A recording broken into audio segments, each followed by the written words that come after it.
Let's talk about something that sounds so simple, but is actually one of the hardest things we ever have to master. The quiet courage of just asking for what you want. It's a skill that most of us are really good at as kids, but then somewhere along the line, we unlearn it. So let's just jump right in with a question for you. And I want you to really think about it for a second. What have you stopped asking for?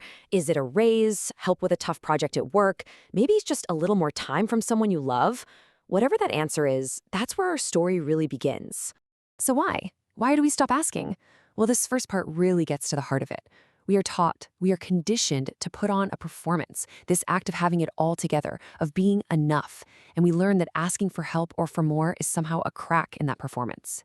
Yeah, this idea gets drilled into us, right? That there's this dignity in silence. We start to believe that if we just put our heads down, work really hard, and are just good enough, that somehow the world will notice and give us what we deserve. But let's be real, the world very rarely works that way.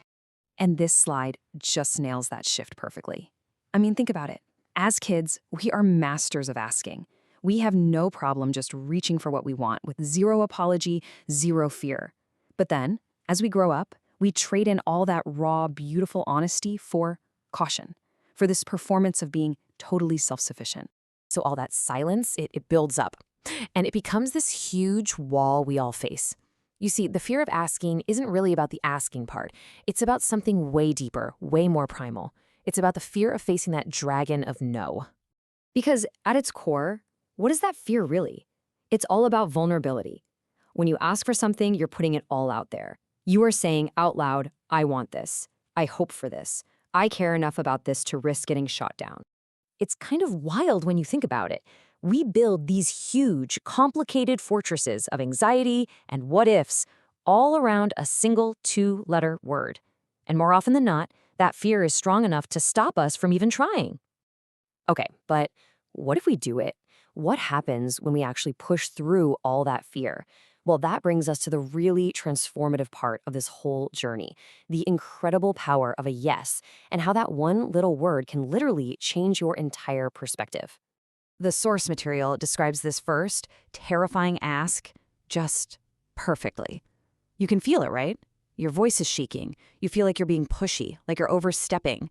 But you take a deep breath, and you ask anyway. And then the answer comes back, yes. In that moment, something inside you just shifts for good. And this is the real secret. The magic isn't just in getting the thing you asked for. The real breakthrough is realizing that most of the time, people are good. People want to help. They want to say yes. We just have to be brave enough to give them the chance. All right, so we have to talk about the flip side, right? What happens when the answer isn't yes? This is where we learn about something just as valuable, the gift of a no. And we learn this critical idea that a rejection is not a reflection of who you are. And this might be the most important lesson in this whole thing. A no feels so personal, I know, but it's almost never about you. It's just so important to let this sink in. Rejection isn't a reflection of my worth. It's a redirection. That's it. That's the whole reframe. A no isn't a slammed door. It's not a judgment. It's just the universe's way of saying, hey, not this door. Not right now.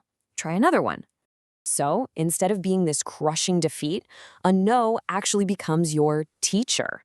It teaches you patience. It definitely builds resilience. And honestly, getting a no on a project proposal, for example, often forces you to get crystal clear about what you really want, sharpening your focus for the next time you ask. And this is where it all comes together. We've been talking about this as a very personal act, but it has this incredible ripple effect. Asking actually builds bridges, not just for you, but between you and everyone around you. It's about the connective power of your own voice. Because you see, when you finally find that courage to be vulnerable, to just state your needs clearly, you do something absolutely remarkable for the people in your life. Asking gives them, permission to ask too. Your courage makes them feel a little bit braver. Your honesty gives them a template for their own. You're basically showing them that it's okay, it's safe to be vulnerable and to voice what they need too. And just like that, it stops being this selfish little act. It becomes a shared language, a language of support and connection and honesty. It's how we remind each other that we're not supposed to be doing all of this alone. Which leads us to this final, really powerful thought. Every single time you ask, you're sending a message, but the first person who hears it is you. Asking in and of itself is an act of self-respect. It's you saying, I am here, I have needs, and I believe that I am worth this chance. And that, right there, is the quietest but maybe the most powerful form of courage there is.